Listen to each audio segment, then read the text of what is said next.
Stop trying to tell women to lower their standards. It is not going to happen. And I think people have made it their career to tell women that they're delusional, they're this or that. Listen, it ain't happening. Women are never going to lower their standards, in my opinion. And there's just too much reinforcement on social media, like, oh, he doesn't do this, cut him, drop him. Honestly, it's a lot of your all best friends. Like, women, your best friends are the worst people to get advice from, because you're the quickest to be like, leave him. Oh my God, he didn't do this one thing for you? Nah, I wouldn't. You deserve better. You know, there's a study that came out where, like, if a woman had 80% of what a man was looking for, like 75% of men said, yes, I'll choose her. But on the flip side, if a man has 80% of what a woman's looking for, like the majority of women, the large majority of women, 75% of them said, no, I will leave him, I don't want to be with him, because they don't want to settle. It's always about, I don't want to settle, and guess what? I'm not even telling you to settle at this point. I'm not even telling you to lower your standards. Like, just be single or get the guy you want, that's fine. If you want to do that, that's your choice. You can do whatever you want. Like, as women and as human beings, you have the right to do whatever you want, okay? But stop trying to convince women to accept you for who you are and look at the world and be like, you're very lucky. You're very lucky to be with a guy like me. You're very blessed. You don't understand, like, how hard other women have it. Like, listen, she can do that, but she's always going to look at the top guy. And that's why I tell you to date when you got money, when you got status, when you got power, because the issues that you're going to have in the relationship are going to be a lot less. They're going to be a lot more controlled. And for a lot of guys out there, like, oh, relationships had this back in the day. Like, back in the day, women didn't really have jobs. Women didn't have anything. Women were, like, put down in society. Women didn't have a lot of rights. So every single guy by default is big dog. He's got a job, Savannah. He's a good man, Savannah. Ma, you should be proud. I'd rather live alone than crawl up behind some two-timing loser like Kenneth.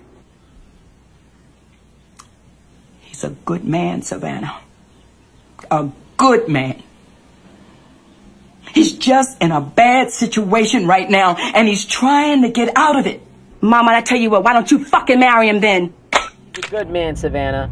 Like, that's what it was. Every guy was good. He's got a job, he makes money, he's cool. Marry him. That's what it was, you know? And divorce was so taboo. People didn't break up. Nowadays, girls want a divorce. 80-90% of all divorce filings are women. 56% of relationships are ending in divorce. Even if you marry a girl and she loves you for that moment, it could end up being bad tomorrow. So be the top level guy. Be the A1 killer. Be at the level that you want to be at, and then start to date. Ask yourself, would she really date me? If I were her, would she date me? Like, if I was in her shoes, would I pick me?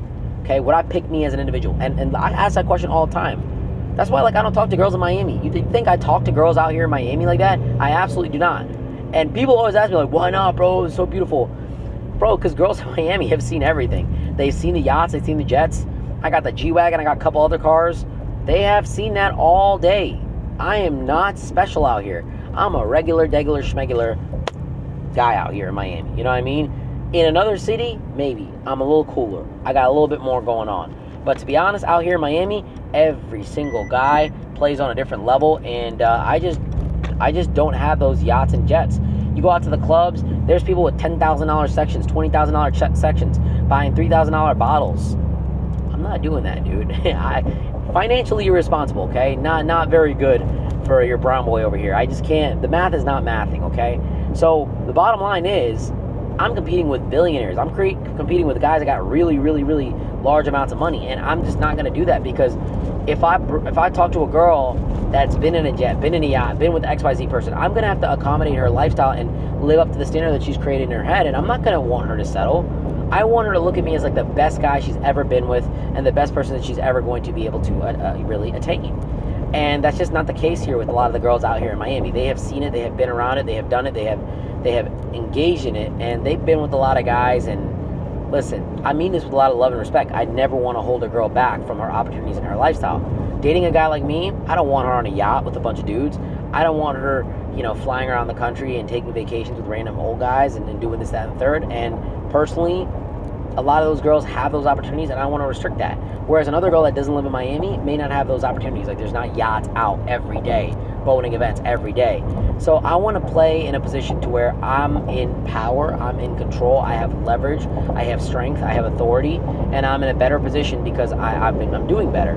Miami's not it for me. Like, Miami, I come here for business. You know, I come here to build my life up. I like being in a room, and I'm not the best person. I'm not the richest person. And for me, that's very, very powerful. That's very unique. And so I like doing that. And yeah, I will always, always, always preach. Play where you're the strongest. Play where you're the best when it comes to dating. But when it comes to business stuff, be at the weakest position. Be at the lowest position. And then learn. When I come to Miami, it's all about work. You don't even understand. It's all about work. I don't come here for play. I don't come here for nonsense. I don't even like drink in Miami. That's not what I do. I come here to lock the fuck in and make the money, and then obviously go live my life however I want to live in any way I want, and give it back to my family, to the people I love, to my community, all the above. So I hope that makes sense, guys. Until next time, peace.